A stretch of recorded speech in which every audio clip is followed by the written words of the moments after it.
The scope of educational psychology. Fall within scope of general psychology. Educational psychology is primarily correlated with the investigation of teaching learning process. The scope of educational psychology is more limited and specific than psychology. Briefly discuss the scope of educational psychology. Mental capabilities. The teacher decides this method of teaching based on the purpose, ability, aptitude, and other mental qualities. Intelligence, memory, attention, interest, thinking, reasoning, imagination, sentiment, emotion, motive, need, work, and fatigue. Backwardness, deficiency, and problem behavior come under the categories of educational psychology.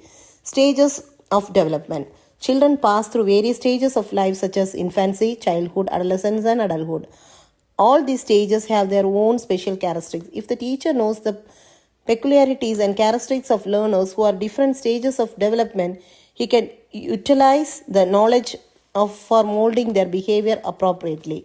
Teaching learning process. To deal effectively in the class, the teacher must understand the principles of learning, various approaches to the learning process, problems of learning and their remedial measures. It also gives the knowledge of various approaches to understand the learning process, factors affecting learning, and guidance for effective learning. Individual differences. The teacher in the class has to interact with many children who have large number of individual differences. The teacher, with the help of the knowledge of individual differences, can adjust his teaching to the needs of children. It may also be helpful for him in creating suitable environment for developing their inherent potentialities.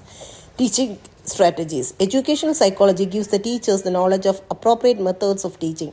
It helps them develop new strategies of teaching which are appropriate to different age groups. Curriculum construction. Psychological principles help the teachers to develop a sound curriculum for different age groups, needs of children, society, development, characteristics, transfer, possibilities, etc. are the considered for developing curriculum.